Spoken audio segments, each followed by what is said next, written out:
Bonjour à tous et ravi de vous retrouver pour le Hamac, votre pause actu de la régie d'Altis Média.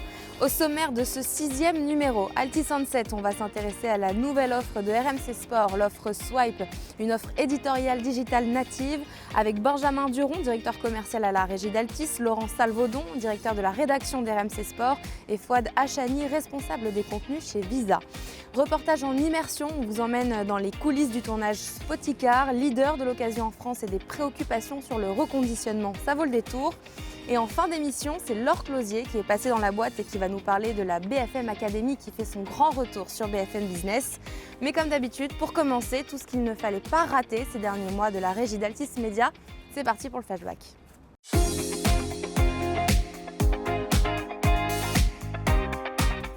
Salut la team, c'était long mais je suis enfin de retour pour vous jouer un mauvais tour. À ce stade de l'année, tu dois sûrement être sur la route pour atteindre les sommets de tes objets ou plutôt concentré sur l'organisation de tes vacances. Pas de soucis, laisse-moi te faire un petit récap de l'actualité d'Altis Média de ces derniers mois. Tu veux booster ton entreprise ou doper tes ventes ? Eh bien on a tout ce qu'il te faut ici. Diffuse ta pub en TV, en radio ou encore en digital sur notre écosystème RMC BFM. Que tu sois artisan, patron de TPE-PME, responsable d'association, que tu cibles ton quartier, ta ville ou le pays entier, fais du bruit et montre-nous ce que tu fais grâce à nos marques BFM TV, BFM Région, BFM Business, RMC Découverte, RMC Story, RMC Info et RMC Sport. Allez hop, pas de temps à perdre, rendez-vous sur pub.altismedia-adsconnect.fr. Nos talentueux commerciaux te recontacteront dans la foulée. C'est simple, rapide et efficace, alors fonce. Chez Altis Média, on a mis le turbo sur notre stratégie d'hyper-distribution. On a lancé 8 chaînes fast, accessibles sur la plateforme de streaming RMC BFM Play, sur le service Samsung TV+, et même sur les box SFR. Du sport à gogo, des moteurs qui rugissent, des mystères à résoudre, des enquêtes passionnantes, des reportages captivants. Bref, il y en a pour tous les goûts. Quel que soit ton kiff, on a forcément une chaîne thématique pour toi. Allez, va chercher bonheur. Place aux femmes maintenant avec le Women Challenge lancé par Altis Média. Imagine 10 femmes pleines de talent, entourées de coachs et de mentors de dingue pour les accompagner. Elles ont été sélectionnées pour révolutionner des sujets comme le développement durable, l'innovation technologique ou la stratégie commerciale. Pendant plusieurs mois, elles vont développer leurs projets autour de ces thématiques 2.0 et espérer gagner un prix lors de la cérémonie qui clôture l'opération. L'objectif ? Promouvoir les talents féminins du groupe, booster la diversité, l'inclusion et l'innovation. En prime, des opportunités perso et pro pour nos winneuses. Pas mal tout ça. Tu te rappelles du Grand Prix de Check-up Santé ? Ouais, si tu m'avais écouté, je t'en ai déjà parlé dans le précédent Hamac. Donc si tu as été attentif, tu étais devant BFM Business le jeudi 25 avril pour la 4e édition de l'événement santé de l'année, diffusé en direct. Tu as même pu voir que le duo de choc Noémie Vira, Fabien Guez était aux manettes et qu'il a couronné les superstars de la santé 2024 dans 8 catégories différentes. Bon, ok, j'ai l'impression que t'as bien suivi, j'ai peut-être été mauvaise langue mais je te garde à l'œil. Ça, en revanche, tu n'as pas pu le louper. Pour la 4e année consécutive, notre chaîne éphémère Vivatech News a fait son grand retour en même temps que le salon Vivatech de la Porte de Versailles. Bien sûr que le plus gros salon tech de France a besoin de sa chaîne d'infos en continu. Pour nos annonceurs, on a mis les petits plats dans les grands avec notamment un hors-série de 26 minutes pour Hippon où on a pu discuter de leurs dernières innovations tech. Un deuxième hors-série de 26 minutes pour Orange. On a même fait une table ronde avec EDF sur leurs objectifs zéro carbone. Et c'est toujours pas fini, KPMG a eu le droit à ses chroniques sur l'antenne Tech & Co délocalisée au salon pour l'occasion. Autant te dire que l'ennui n'était clairement pas au programme. Bon écoute, je pense que t'es maintenant au point sur nos actus de ces derniers mois. Le flashback c'est fini, mais attention, je te vois venir, tu bouges pas, l'émission continue. On se retrouve dans le Coming Next, alors t'as intérêt à rester jusqu'au bout.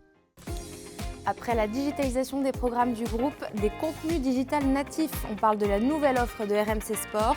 Elle s'appelle Swipe. Tout de suite, le Altis Sunset avec Benjamin Duron, Laurent Salvaudon et Fouad Hachani.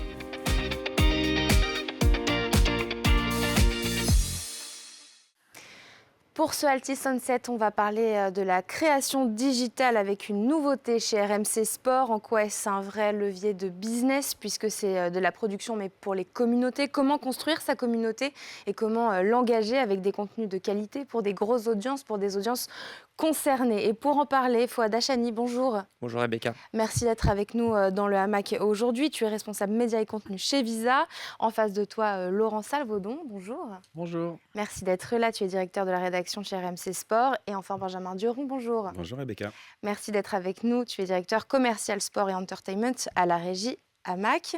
Donc, à la régie d'Altis Media, vous avez lancé Swipe.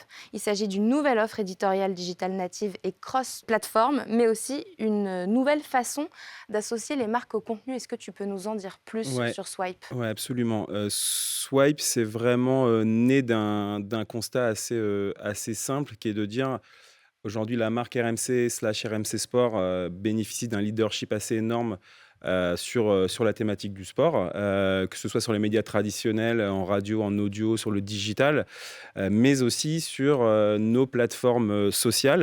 On a une chaîne Twitch qui, aujourd'hui est la première chaîne en Europe de sport, très tournée autour de la diffusion de droits avec des records assez énormes en termes d'audience. On a, des chaînes YouTube aussi hyper fortes avec, plus d'1 700 000 abonnés, autour de 3 marques qui sont, RMC Sport, RMC Sport Combat et l'Afterfoot, et des réseaux sociaux qui sont une vraie machine à viraliser puisque, ils reprennent, 17 millions de followers au global. Donc on s'est dit, on a ce leadership, on a envie d'aller discuter avec les communautés dont tu parlais tout à l'heure, des communautés peut-être un peu plus jeunes que sur les médias traditionnels, des communautés 15-34. Et on s'est dit avec Laurent comment aujourd'hui on est en capacité de travailler une nouvelle stratégie, pour justement adresser ces communautés, une nouvelle stratégie éditoriale dont il parlera, avec brio tout à l'heure, mais aussi une nouvelle stratégie, d'intégration des marques dans ce contenu.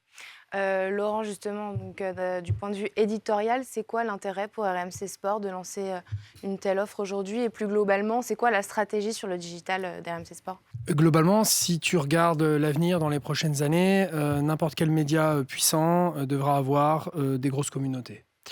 C'est évident sur la partie régie.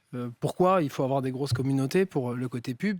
L'objectif de tout média, c'est d'avoir la plus grande écoute possible.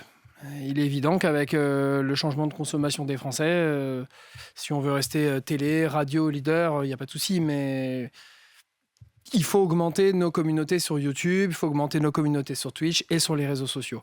Justement, si on vient sur la partie publicitaire, si on se place du point de vue des annonceurs, très concrètement, quel est l'intérêt pour les marques d'aller vers ces nouveaux formats-là, cette nouvelle consommation-là, et surtout en termes de business, il est où le levier de business pour les marques? Alors, déjà, chez Visa, nous, on est leader mondial sur les paiements numériques.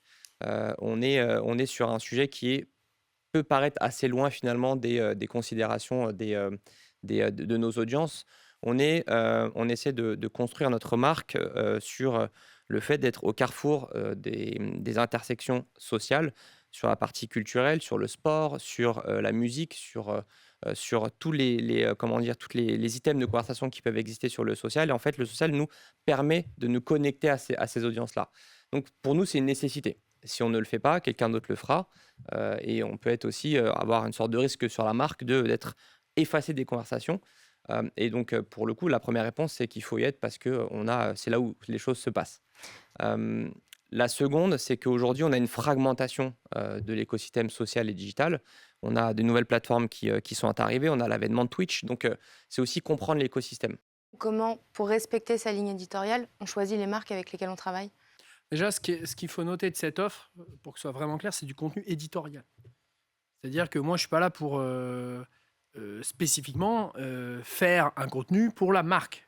C'est du made by RMC Sport. Exactement. Moi, ce que je veux, c'est un contenu quali pour que les gens qui sont suiveurs de notre plateforme soient contents, qu'il y ait du like, de la viralité, ou que je recrute de nouvelles personnes qui vont suivre nos chaînes YouTube ou notre chaîne Twitch, etc.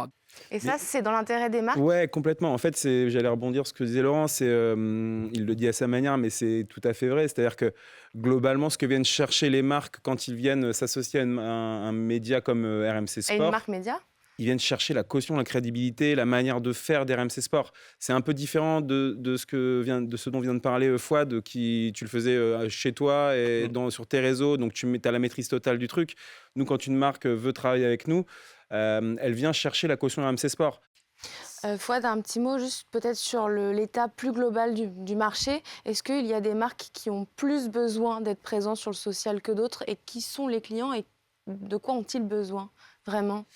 Est-ce que vous avez des exemples chez Non, Visa? en fait, j'ai envie de dire que une marque qui ne communique pas, en tout cas sur ses réseaux, c'est une marque qui va perdre des opportunités finalement business et des opportunités aussi de créer de la connexion émotionnelle avec ses audiences. C'est un peu poétique et romantique quand je dis ça comme ça, mais c'est Dans une cette lignée absolue, de la communauté. c'est une véritable, c'est une vérité. Aujourd'hui, les audiences, elles attendent encore plus des marques qu'auparavant. Aujourd'hui, on se fait plus facilement happer, tacler ou même complimenter sur les réseaux. Pourquoi? Parce qu'il y a une relation de transparence entre une marque et ses audiences. Et donc, une marque qui veut réussir doit faire attention à cela, communiquer avec ses audiences, proposer des expériences quand il est possible de le faire sur des thématiques ou des événements sportifs. Et ça, c'est toute l'approche éditoriale que doit construire aussi la marque. Et alors pour finir, quelles sont les prochaines étapes de Swipe? Est-ce qu'il va y avoir une nouvelle grille, des nouvelles émissions? C'est quoi la suite, Laurent? On est en train d'installer un plateau dédié. On est sur un plateau télé ici. Maintenant, on va avoir notre plateau pour tout ce qui est création digitale. Donc, c'est un pas super important avec des équipes tout autour pour réaliser des programmes en continu dans la journée. Donc ça, c'est déjà une première chose importante.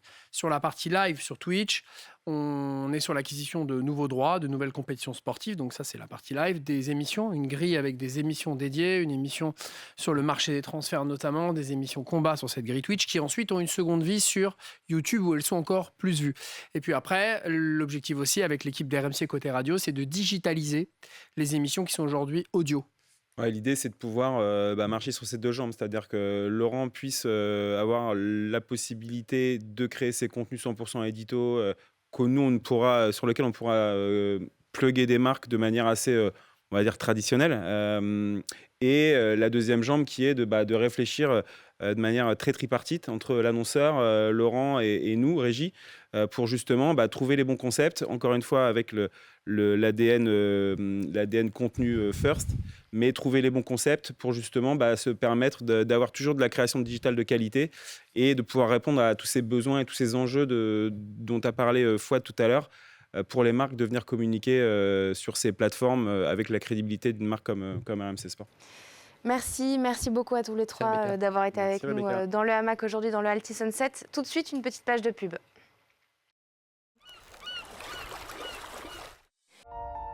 C'est un rêve de gosse. Les Jeux à Paris, j'attends ça depuis si longtemps. Les vivre sur RMC, ça va être extraordinaire. La joie, le bonheur, la fête. On s'apprête à vivre des moments exceptionnels sur RMC. Vous souhaitez associer votre marque à cette compétition mondiale et à la renommée de RMC? Contactez-nous dès maintenant et prenez rendez-vous sur notre site internet altismedia-adsconnect.fr. RMC, au cœur des Jeux Olympiques et Paralympiques de Paris 2024. Quels sont les engagements et les services du leader de l'occasion en France? Comment répondre aux doutes et aux craintes des Français sur le reconditionnement des voitures électriques? Tout de suite, c'est le backstage avec Marie Benjabala.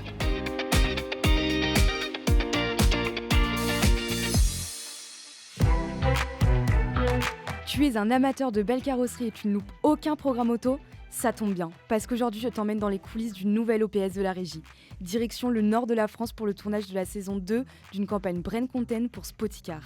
Et qui on retrouve aux commandes? Un visage que l'on connaît tous ici, et surtout quand on parle de mécanique. François Alain évidemment. Allez, suis-moi, c'est parti pour un nouveau backstage. Salut Thibaut, tu vas bien? Salut Marie, ça va très bien et toi? Ça va super. Dis-moi, c'est quoi ton rôle à toi sur cette prod? Alors moi je suis responsable édito, donc je suis à la base de l'écriture des concepts et des différents scripts pour les épisodes et pour les TikTok. Spoticar était déjà venu nous voir pour une première saison. Qu'est-ce qui change justement avec cette deuxième saison? Alors la saison 1 elle était vraiment orientée autour de la notoriété de marque. L'idée c'était vraiment de faire connaître Spoticar et d'en faire la référence, le leader de la vente de véhicules d'occasion. Sur cette saison 2, l'objectif c'est de mettre en avant la démarche autour de la mobilité durable et la mobilité de demain que Spoticar met en avant à travers l'éco-responsabilité et à travers l'économie circulaire en lien avec le reconditionnement des véhicules. Et donc typiquement là on est en plein milieu du tournage justement de cette saison 2 de Spoticar. Comment ça se passe? L'organisation est incroyable et du coup on perd pas de temps, on respecte nos fiches de suivi et tout va bien. Et oui, pour produire ce genre de format, ça demande de l'organisation et de la rigueur. Et ça, c'était grâce au chargé de production, Robin. Comment on gère la prod d'un format comme Spoticar? Un format comme Spoticar, on le gère sur la durée parce que c'est 4 semaines d'écriture, 3 jours de tournage et ensuite 4 semaines de montage. Quels étaient les défis pour toi? Il y en a un qui est tout bête, mais c'est les Jeux Olympiques. On cherche un lieu, on cherche des autorisations et en fait on a envie de tourner autour de Paris et en fait on n'a que des refus. Donc évidemment on trouve d'autres solutions. Ça par exemple ça a été un petit défi. Ouais. Après le côté opérationnel avec la prod et l'édito, on passe ensuite à ceux qui sont à l'origine de ce projet, l'agence Publicis et le client Spoticar. Bon alors c'est quoi ton rôle à toi ici sur cette prod? Alors moi je suis chef de projet chez Publicis, donc côté agence, et donc mon rôle c'est de gérer la relation entre la cliente, Spoticar, et la régie Altis. Du coup après une première saison réussie, pourquoi avoir décidé de revenir communiquer chez nous? On a repris les mêmes intervenants, les mêmes acteurs, la même production. Et donc, comme ça s'était très très bien déroulé à la saison 1, on a décidé de reconduire le dispositif pour une saison 2. Je me perds un peu, mais c'est qui la star ici entre toi et François? Bon, je vais rougir si tu dis que c'est moi, mais je vais être franche, c'est François. François Alain est encore à l'écran sur cette deuxième saison. Pourquoi l'avoir de nouveau choisi pour incarner les valeurs de la marque? François, on va pas se mentir, il a la casquette de monsieur, je répare les véhicules, etc. Et c'était vraiment un choix parce que il est dans les vieilles voitures, mais il incarne aussi ce côté très professionnel. Et avec Spoticar, on est dans l'occasion, mais comme on a un label qui est hyper professionnel, je trouve que c'était hyper important que lui porte ce message. Et jusqu'à maintenant, plutôt satisfaite du tournage? Complètement satisfaite, un tournage qui est hyper fluide. Moi je dis, il n'y a pas que le tournage, parce que le tournage pour moi c'est le point final. Et quand ça se passe super bien, c'est que ça a vraiment bien été préparé en amont. Et pas plus tard qu'hier soir, je disais aux équipes, j'ai été tout de suite mise en confiance. C'est hyper fluide, c'est professionnel, mais on a quand même le smile. Et bien sûr, on termine ce backstage avec la star du programme, François Alain. Et on le sait, il n'attendait qu'une chose, avoir l'honneur de passer au micro du hamac pour vous partager toutes ses impressions. Tu étais déjà présent lors de la saison 1, tu l'es de nouveau sur cette saison 2. Qu'est-ce qui change? Bah écoute, on se connaît mieux, donc forcément c'est plus détendu. Et puis s'il y a une saison 2, c'est que la saison 1 n'a plus. Est-ce que tu penses qu'on peut conjuguer du coup éco-responsabilité et voiture finalement? Bah, c'est aussi un peu le sens de ce qui m'intéresse. C'est-à-dire que là, on est sur des voitures récentes, même si moi, dans Vintage Mécanique, évidemment, je fais des voitures plus anciennes. Mais c'est aussi une manière de dire aux gens, voilà, l'automobile aujourd'hui, qu'elle soit moderne ou qu'elle soit ancienne, elle peut être... entre guillemets, éco-responsable. Il y a plein de manières d'être écolo dans sa manière de faire, dans sa manière de voir et sa manière de se comporter. Et du coup, on peut quasiment compter sur toi pour une saison 3 en 2025 finalement. Ah ben moi, si on veut de moi pour une saison 3, je serais partant. Non, mais parce que c'est vrai que, même comme tout passionné de voitures de collection, je suis aussi un utilisateur d'une voiture, entre guillemets, moderne pour tous les jours, bien évidemment. Donc je suis aussi concerné.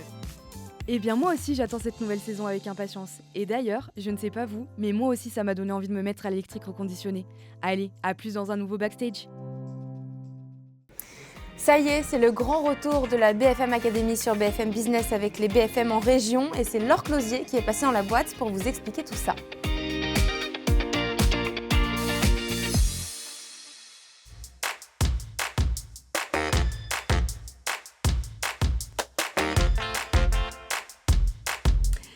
Alors je suis Laure Closier, je suis journaliste à BFM Business, j'anime la matinale de l'économie tous les jours de 6h à 9h et ça fait plusieurs années que j'ai le plaisir de travailler sur la BFM Academy, le premier concours de start-up, le premier parce que ça fait 17-18 ans que ça existe. C'est un concours dans lequel des boîtes vraiment qui viennent de se lancer, mais il faut qu'elles existent, viennent pitcher leur projet, viennent expliquer où elles veulent aller et ensuite elles sont prises en charge, choisies par des coachs, mais vraiment qui les choisissent, qui ont envie de continuer à bosser avec elles et qui les suivent sur plusieurs étapes. Alors au départ, ils sont 12, après ils sont 4, après ils sont 1, enfin il y a un processus d'élimination, mais vraiment ils sont soutenus par leurs coachs qui les éliminent eux-mêmes au fur et à mesure et ils choisissent le meilleur qu'ils amènent jusqu'à la finale.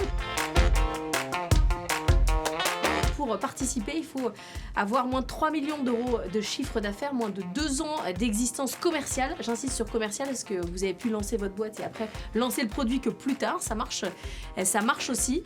Et c'est Et c'est super sympa à faire. C'est-à-dire que c'est vraiment une émission où on apprend plein de trucs, où on fait du réseau, on a des coachs qu'on rencontre, qu'on suit après, qui vous suivent sur plusieurs années, parfois même qui investissent dans votre boîte plusieurs années après. Alors les coachs, ils ont beaucoup de travail. Je ne veux pas leur faire peur avec ça, mais quand même, il faut qu'ils choisissent donc 4 boîtes. Donc c'est déjà dur parce qu'on leur en propose une cinquantaine et que souvent, ils veulent exactement les mêmes. Donc ils se battent pour avoir les meilleures pépites. Et ensuite, ils doivent les pousser. Alors ça peut être du média training parce que tous les chefs d'entreprise ne sont pas prêts à parler à la télévision. Il faut savoir se vendre, il faut savoir expliquer, être clair, avoir un bon positionnement. Donc c'est vraiment un rôle très important, le coaching. Et en général, c'est une relation qui dure vraiment sur plusieurs années. J'ai des coachs qui sont toujours devenus amis avec les startups qu'ils chérissaient au départ. On remporte 150 000 € de publicité sur nos antennes, donc ça déjà c'est important, ça permet de se faire voir, de se faire connaître et on remporte surtout un réseau. La BFM Academy, c'est vraiment un truc pour se sentir moins seul, il n'y a rien de mieux. L'émission touche à sa fin, mais avant, petit focus sur ce qui rythmera prochainement le quotidien de la régie. Qui dit nouvelle année, dit nouvelle grille et nouvelle tête d'affiche. Tout de suite, c'est la rubrique Coming Next.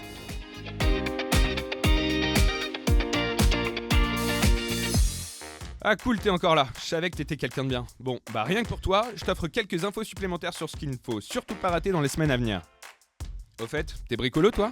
Attention, je ne te parle pas d'accrocher un tableau ou de monter un meuble Ikea, hein. Parce que si t'as des talents de peintre, de carreleur, de maçon ou encore de plombier chauffagiste, alors t'es au bon endroit, parce que RMC et WorldSkills France lancent la 6e édition des meilleurs artisans de France. Et oui, tout le monde a le droit à son moment de gloire sous le feu des projecteurs. L'an dernier, vous étiez plus de 1400 à rejoindre l'aventure et on attend encore plus de monde cette année. Les inscriptions sont ouvertes jusqu'au 14 juillet, alors fonce tenter ta chance et montre tes skills. Rendez-vous à la porte de Versailles pour la grande finale au Salon Batimat le 30 septembre et 1er octobre. De nouvelles têtes d'affiche, des habillages complètement revisités, de nouvelles émissions, bref, qui dit nouvelle année média, dit nouvelle grille des programmes complètement dingo. Donc sois en forme en septembre parce que ça va envoyer du lourd. C'est maintenant l'heure de se quitter et quelques conseils pour cet été. On met de la crème solaire, on s'hydrate avec de l'eau, on n'oublie pas modération pour ses soirées arrosées et on écoute RMC, la radio officielle des JO bien sûr. Allez, ciao! Voilà pour ce 6e numéro du Hamac. Merci à tous de nous avoir suivis. Rendez-vous dans quelques semaines pour continuer à suivre toutes les actualités de la régie d'Altis Média. Et toute l'équipe du Hamac vous souhaite un très bel été.